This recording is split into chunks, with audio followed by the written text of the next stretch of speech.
Today I messed up by agreeing to an open relationship. To put this in perspective, I'm a 20-year-old male, my girlfriend is a 21-year-old female. We've been dating for 4 and a bit years. Typical high school sweethearts, and we wanted to move away and start our own lives after college. We decided to spice things up a bit and open up our relationship a little. It was pretty much a joint decision, but looking back, she was kind of insistent on the whole idea. One night, she is out with some friends and she phones me and asks me if the whole open relationship thing is still cool, explaining she's met a guy, a 24-year-old male, and asked me to pay for a hotel because she wasn't working at that time. I agreed. I tell her to go for it and she does. She texts me to say she had a good night and that all was well. Then, the week after, she mentioned she's meeting up with this guy again. I wasn't expecting it, but I'm cool with it. Again, she asks me to pay for their hotel, a decision I would live to regret. She doesn't text me the entire night. Weird, but okay, maybe she's just having a good time. The next day, I receive a load of messages about how she needs a break from everything right now. Meeting this guy has apparently opened her eyes. A little more conversation and we're over. She completely cut me out of her life. I check her Snapchat story and of course she's with him. I've heard from her friends that they're dating now. What? And this guy paid for all of this. It seems almost obvious, especially how he wrote this when he said that in retrospect it seemed like she was more insistent about the whole thing, that she probably already knew that this guy was interested in her, the 24-year-old guy, and that she wanted to go through this whole process to see if she liked him or he liked her, rather than breaking up with this guy first, just so she would definitely have a safety net no matter what happened. Maybe that's not what happened, but from the way that it was written here from the OP,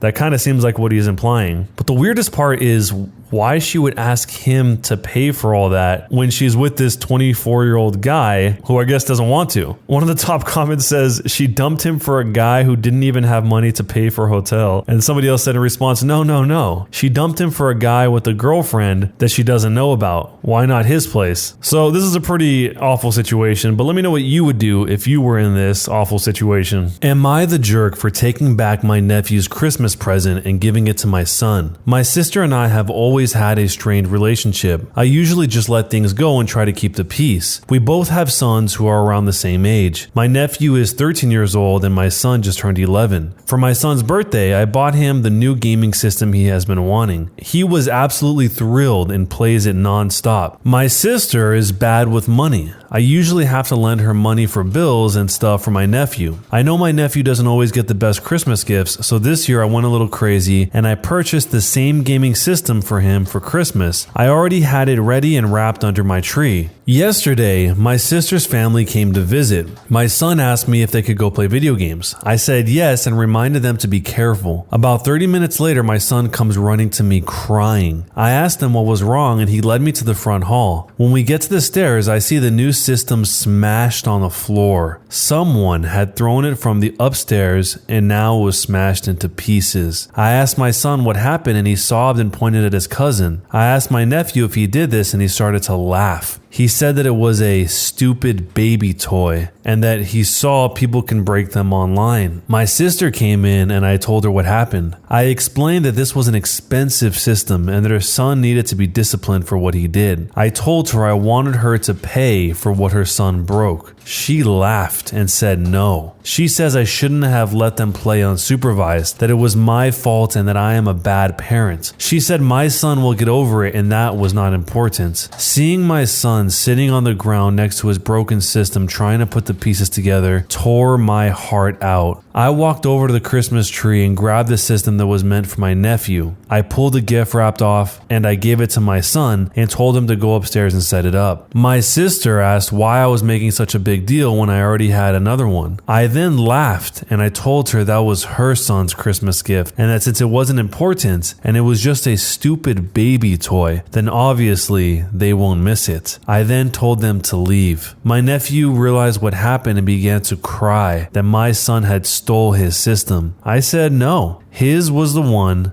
that he smashed. My sister was livid and told me I will never see them again. I just said, okay, and slammed the door. Other family members have now been calling me nonstop saying I am a jerk and I ruined my nephew's Christmas. I don't think so though. My nephew is 13 years old. He is not a stupid kid and he knew what he was doing. I don't care that it was over jealousy. He is old enough to know better. My sister was not going to make the situation right, so I just did what I had to do. They all think I should buy another new system for him, but I don't have that kind of money. I'm starting to feel bad about this and wondering, am I the jerk? Just like she said, the kid here is 13 years old. He's not a little baby. He knew exactly what he was doing, and if he was jealous, that's not really the age where you can't control your jealousy and you just start destroying things that are in front of you. You're 13. You're almost in high school. It is really weird though, the way that he reacted, meaning the cousin and the cousin's mom. The cousin saying it's just a stupid baby toy, I'm guessing is some sort of defense mechanism because he really wanted this thing and that if he can't have it, nobody can have it. But the mom's reaction was even more strange. She's asking why it was such a big deal if she had another one already, but did she not see the mom pull it out from underneath the Christmas tree and unwrap it? It's not like she had a reserve closet full of these things. It sounds like their relationship might be a little bit strange to begin with. Maybe the mom also has some sort of resentment because, as she said earlier in the post, the cousin's mom, her sister, is bad with money and she's lending her money from time to time as well. So maybe there is a little bit of a weird animosity there before any of this even happened, and this is kind of just the boiling point of it all. Someone actually wrote a response that the OP can use and presented it by saying, it's entirely possible that your sister has spun a lie to the extended family. So be sure the flying monkeys have the full story in your responses to them. Your nephew's jealousy ruined his own Christmas, not you. So this is the response that they're suggesting. What part of my nephew's deliberately smashing my son's console, telling us he'd seen it done online and insulting the gaming system is acceptable in your eyes? How was my sister refusing to take responsibility for the damage or disciplining her son acceptable in your eyes? I bought 2 consoles. My nephew deliberately smashed one and I won't be buying a third. If you think that sort of behavior deserves to be rewarded, feel free to buy a console for my nephew yourself. Check and mate. So let me know what you guys think. Jerk or not a jerk, and what would you do?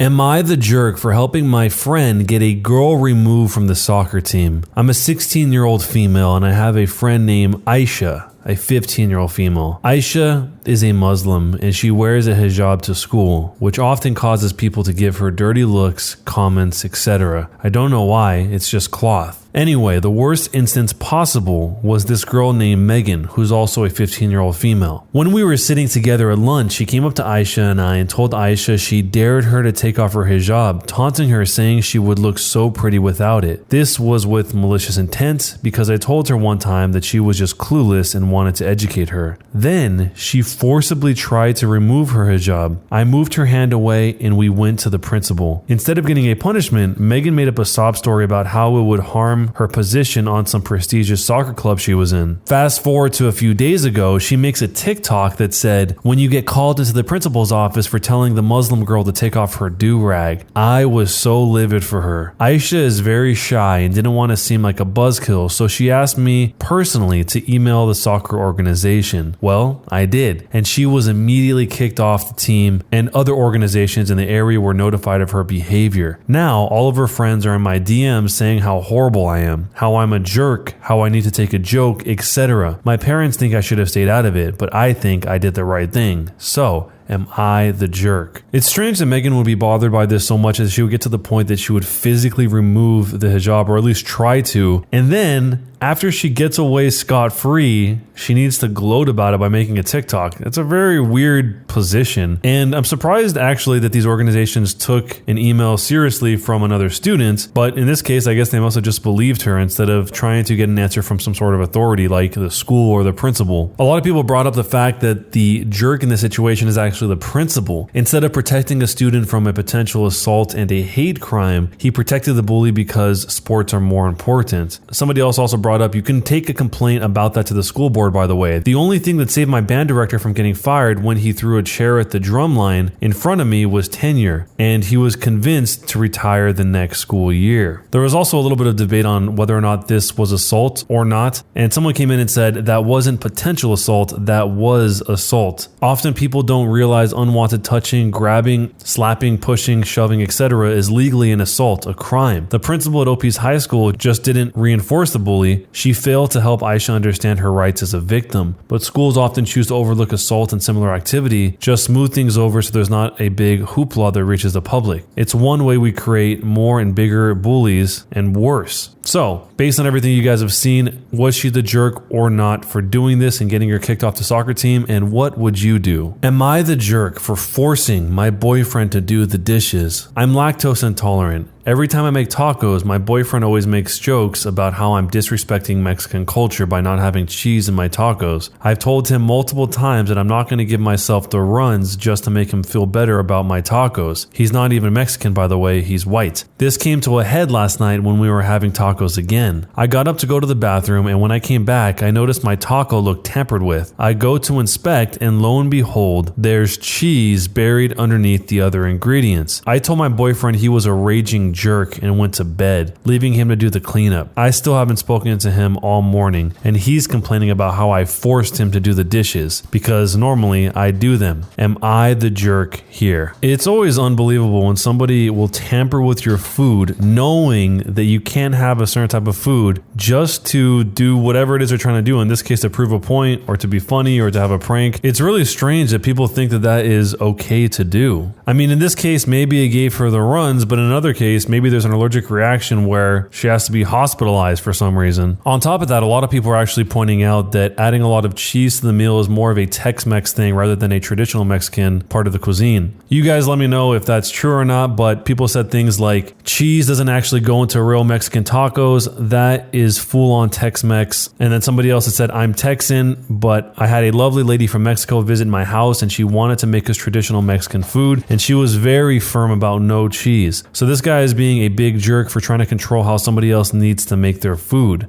And then, once again, yeah, cheese is more Tex-Mex. Understandably, people conflate Mexican food and Tex-Mex, but they're very, very different. Mexican food is so good and surprisingly hard to find even here in Texas. So was she the jerk or not for forcing her boyfriend to do the dishes? And what would you do if you were in the situation and somebody put something in your food that you couldn't have? Am I the jerk for accidentally calling out a new colleague on lying about her language skills? Last week, a new colleague, Kathy, a 33-year-old female, started in my workplace. I'm a 25-year-old female. She instantly stood out in the team because she seems like someone who is very loud and assertive. Two of my colleagues, me and Kathy, were having coffee in the break room. We were the only ones in there and we were sitting far apart when the subject of travel was brought up. My colleague said she wasn't booking trips anymore because it'll probably get canceled because of the global illness anyway. Kathy immediately cuts in about how sad she is because she travels so often and she goes on these far exotic trips to Europe as her hobby. When I think exotic, I think Bahamas or something instead of Europe, but cool. Kathy then jokes about how all this no travel business is making her fear that she'll lose some of her foreign language skills. I ask her what languages she speaks. She claimed to be fluent in 3 European languages, among which were French and Dutch. Kathy said she was at a native speaker level and went on about how people in Europe were always surprised when they found out she wasn't from there. I was excited because I never get to speak Dutch over here. I was raised in Belgium, which has 3 national languages, French and Dutch, which are my mother tongues and the most commonly spoken there, and German. It's quite common to be pretty fluent in at least 2 out of the 3 languages in Belgium because you're required to learn them at school, along with English from a young age. I told Kathy, oh look, dan hebben we iets gemeenschappelijk, which means, oh fun, we have something in common then. She immediately pulled this sour face and then asked me if that was supposed to be Dutch. I said yes. She laughed awkwardly and said that she couldn't understand me because I have a terrible accent and must not be that good at speaking it. Now, see, I don't have an accent. I speak Dutch more fluently than I speak English. I told Kathy that I grew up speaking Dutch and I speak it to my family all the time. She got miffed and asked what languages I speak and where I'm from. I told her I'm from Belgium, so I also speak French. And then I added, which you just said you speak as well. Cool, we can speak French instead. I acknowledged that I was a bit of a jerk here because by that point I knew she had probably lied about speaking French as well. She then shoved her chair back and angrily got up and said, whatever, and stomped off. It was awkward. My other colleagues just kind of shrugged and said that she shouldn't have lied. However, she later approached me and told me that I embarrassed her by acting superior about my European heritage. I told her there was no way for me to know she'd lied about speaking those languages. She rolled her eyes and told me I was immature. A colleague told me that Kathy had called me a little B word who enjoys bullying new colleagues behind my back. I don't think I was a bully at all, but I don't want this to turn into a huge thing. Do I just apologize to keep the peace?